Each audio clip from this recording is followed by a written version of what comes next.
Hello and welcome to True Guidance Tarot. I'm Adriana Teodoro-Dier. I am a spiritual medium and intuitive card reader. Today with makes me laugh, this message for the fire signs. This is for Aries, Leo, and Sagittarius. I almost said Larry's, so I'm like combining Leo and Aries together. So we're going to do the general reading for the element first, and then I will break off into the individual signs. Now, I would really love to hear from you to know how this new format is working. I know we've been having this format for about a month, but still want to make this channel better. I still want to improve, so I'd love to hear from you. Before we get to your reading, I just wanted to let you know of a special something that's happening. One day I was meditating and I was really inspired to make a collection of paintings based on the astrological signs. So I did a series of 12 paintings. I'll show you one here. Each one of them represents the energy of a sign. So this is Pisces. And for another example, I'll show you Leo, which is definitely fiery, right? So they are normally 90 each, and you can tell they're small, but they are originals. And I'm offering them for a limited amount of time for $44, which is a number I love. 44 is the universal unconditional love number. So if you'd like to check out, see what your sign looks like, I have a link in the description below, but you can also visit trueguidancetarot.com and look at offerings. You'll see the sale. So it's not going to be forever, but go ahead, check it out. Let me know what you think. If you're looking for Aquarius, you may have to wait a week. That one is sold, and so I have to make a replacement. Let's get to your reading. So they had me draw an extra card for you. So that's interesting to me, but let's just get on with it. Energy around you this week is the Temperance. Now, this is a much calmer week for most of us than it has been. Temperance is about flow. It's about balance. You see how we've got a dragon, a fire dragon, and then a water. Oh no, I'm sorry. It's a phoenix. That's the fire part, and then a water dragon. So this is fire and water in balance, in flow. So opposites in flow. So this is a good week for healing, for rest, for making sure you're eating right, making sure you're drinking enough water. And there's going to be situations that happen this week to support your healing, to support your health. So when you get that extra time open up, when you have the opportunity to do a little bit of a longer yoga practice, something like that, that's what this week is really about. And you're being asked, and actually a lot of you, I'm really happy to say, are going to go along with it, the Hanged Man. You're going to surrender to it. You recognize that you've been kind of going on all cylinders for a long time, and it's time to just put everything back together. Now, the reason why we have to put everything back together is because we are in Leo season. It leads into Virgo season, which means productivity, productivity, productivity, right? So take the time this week because you're going to go into high octane. I have a feeling the rest of this month. So again, take the time, extra balance, extra meditation, longer walk, eat better, a little less of this spicy food. And if you do have spicy food, balance it with a lot of water. Okay, so that's enough of the lecture on your health. So your story is really interesting to me. We've got the Nine of Cups. Actually, I'm sorry. This card was over here. We've got the Lovers. We've got the Nine of Cups. We've got the Queen of Pentacles, and we've got the Moon. Now, this is interesting because I just talked to you about your bodily health, but this part is talking about your emotional health, and your emotional health related to what makes you feel safe, connected, and mothered. So nurtured. We're talking a little bit about mother issue this week. So let's talk about these two cards here. This is the Queen of Pentacles. She is the earthly mother. She's the mother that makes sure you're eating right, that you're going to bed on time, the practical one that gets things done. And when I see this card, I always feel a sense of peace and calm because she's so grounded and she just knows exactly what everything on the earth needs to thrive on the earth. Now, she's maybe not the one to go crying to if you're upset. You know, if your best friend did something to you, like as a child, I don't know if you had this kind of mother, if you go crying to them and they don't know what to do. They don't know that you just need a hug. They're like, well, are you hungry? Do you need to eat something? they don't, they kind of don't get the emotional thing. So she's not in the emotional part of you, but she is the kind of energy that you need to sustain yourself. Now, on the other hand, we've got the moon. Now, the moon is symbolic of the past, the tie to the mother, that matrilineal line. But this card is talking about the deception, that past memory of the mother, that past connection to the mother is not really serving you anymore. So there's something in the way you look at that mother, in that relationship with the mother, that's not actually nourishing you in this present moment. And that's what these other two cards are talking about. So we've got the Lovers and we've got the Nine of Cups. So this is what brings me pleasure. So this is, you have some memories about that mother, about the past, and your relationship to what you think a mother should give you. But it doesn't actually bring you the blessings and the pleasure that you really need to have. And it's also, I'm getting a little confused because it's kind of like we're talking in two timelines at once. What you were given in the past wasn't actually nourishing to you, and then the way you continue to think about it in the present still doesn't nourish you. So it didn't nourish you at either point, but the actual reality of how that unfolded may be a little different. This is strange talking in this timeline, this dimension, because it's like the thread is the same, the theme is the same, but the way it played out was not quite the same. So if that's really confusing, let me know. I can see it up here. I just don't know if it's coming out in the words for you.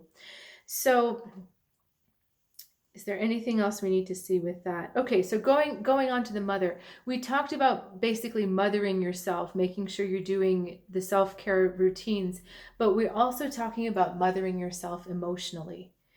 Not waiting for someone else to take care of you. We're talking about you stepping up to mother yourself emotionally. And for a lot of you, that means watching your thoughts, making sure that the thoughts are nurturing as well as the practices you give your body. Because, and I think this is the crux of it, if you are not creating the environment that receives healing, it won't stick. So the best thing I can think of, I have these plants that require fertilizer, and it's a liquid fertilizer. And when you pour the liquid into there, you have to make sure that the soil is already a little bit wet so it can expand even more. If I were to just pour the fertilizer into dry soil, it would run completely out.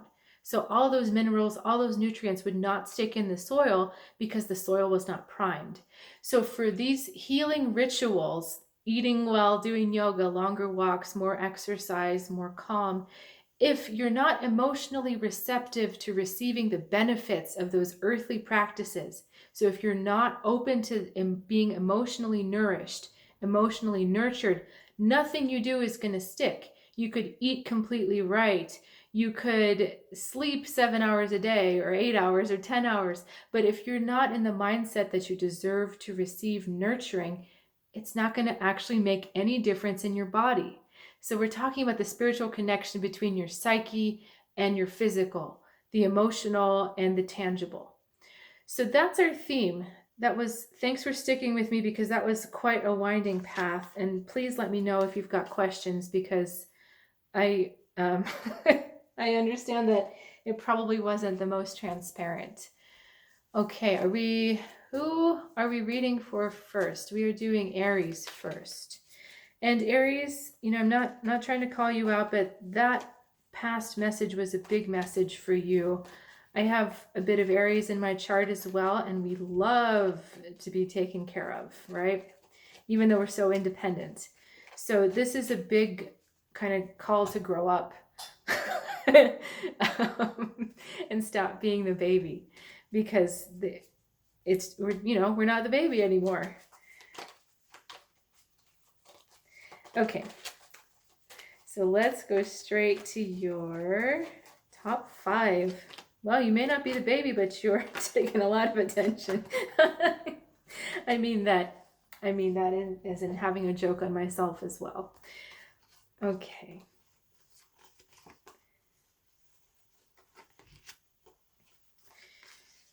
Okay.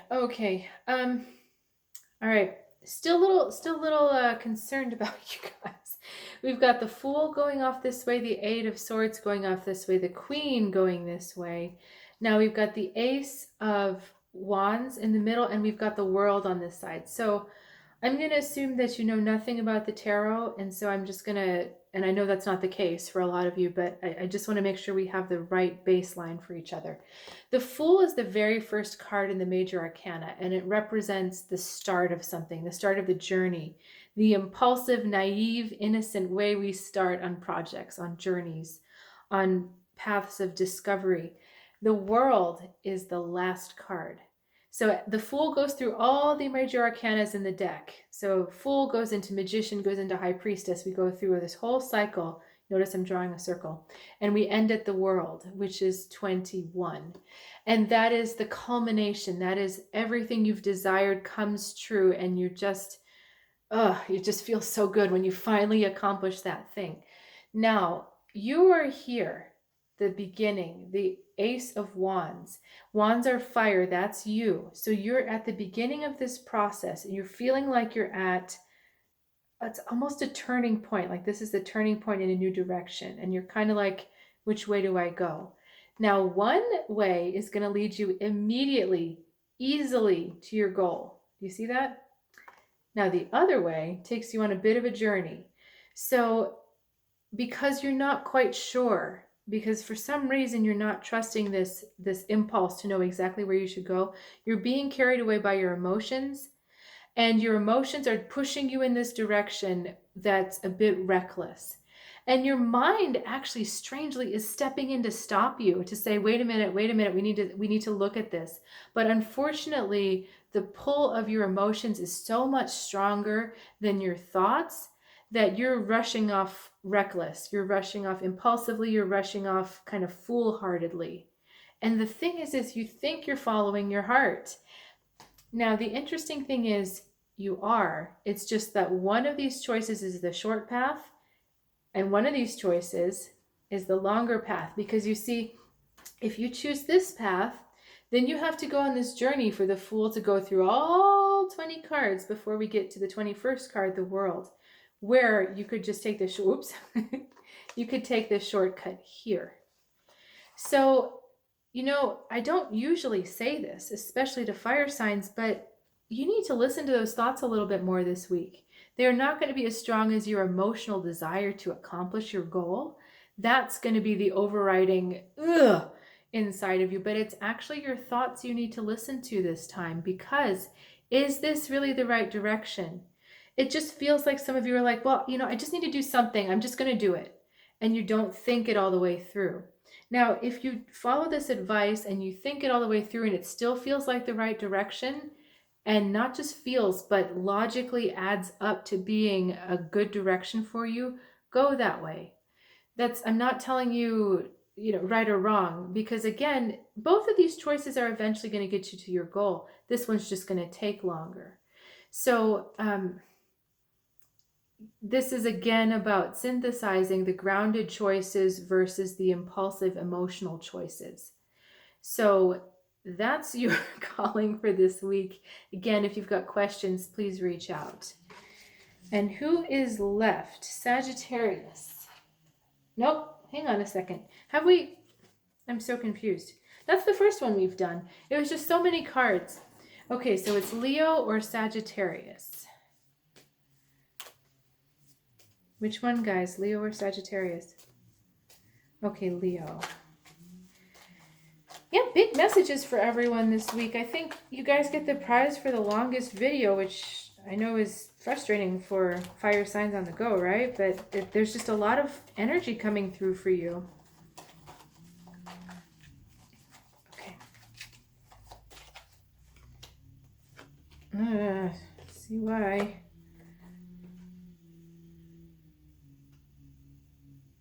Okay.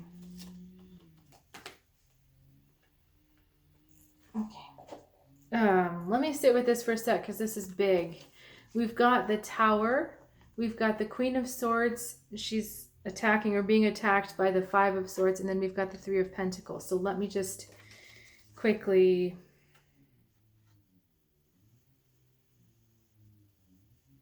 Okay. You get a big realization this week. You get a big knock on the head, a big revelation, a big mind-blowing concept gets um, unloaded onto you, and you realize that the way you've been doing things isn't going to work anymore, and that's not the way you need to go. Now, I know you had the Queen of Swords last week, but she shows up again to tell you don't run away from the truth. Do not run away from the truth, because when the lightning hits the tower explodes and the pieces kind of fall everywhere, and that's really scary to you. It's really alarming. So um, when that tower falls down, you're going to want to try to rebuild it too quickly. You're going to be so like, oh my God, okay, yeah, I see that was all wrong. I see that was all wrong. Okay, well, I'm going to put this back together. And that's not what you need to do, because you need to spend a little more time with that laser focus, kind of tearing apart all those truths that you thought were true, all that old structure that's not helping you anymore. And I know this sounds alarming and scary, but this could be as simple as a business policy that you've had in place for a while that is no longer really bringing you the results you want, or perhaps it's not in the direction that you really want to go. So she really wants you, this Queen of Swords really wants you to evaluate this in a big way and to be unshaking in seeing the blunt truth of everything. So I know Leos, you have this wonderful, big, sensitive heart, and sometimes you don't want to look critically at things, especially if it's in regards to yourself or what you're doing. But that's what they're asking you to do, not in a negative way, but to really look objectively and say, is this my truth anymore? Is this the way I want to keep running my life, my business, my partnership, my whatever? They're asking you to look with a greater degree of truth and to be brave about it. Again, you're going to want to pick up the pieces too soon, but you need to be really brave and be brave enough to see things naked, is what they're saying. So, seeing the naked truth, being unafraid to be seen in every little piece, every little vulnerability. Because when you do that and then you rebuild, that tower can't be pulled down. Okay, and Sagittarius, that was an exercise in patience for you. Big exercise, right? So let's see what your message is.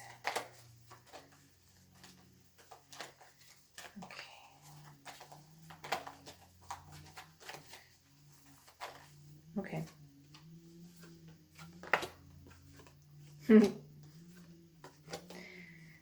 Okay. So this is kind of a fun message for you. We've got and I say fun in capital letters with quotation marks. We've got who is this? Four of Cups.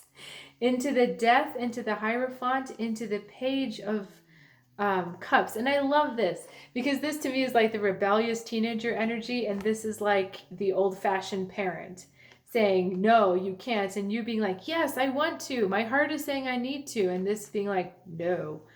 But what I love is that you've looked at that internal parent and you realize it's time for them to transform. It's time for them to literally die. This is the Death card.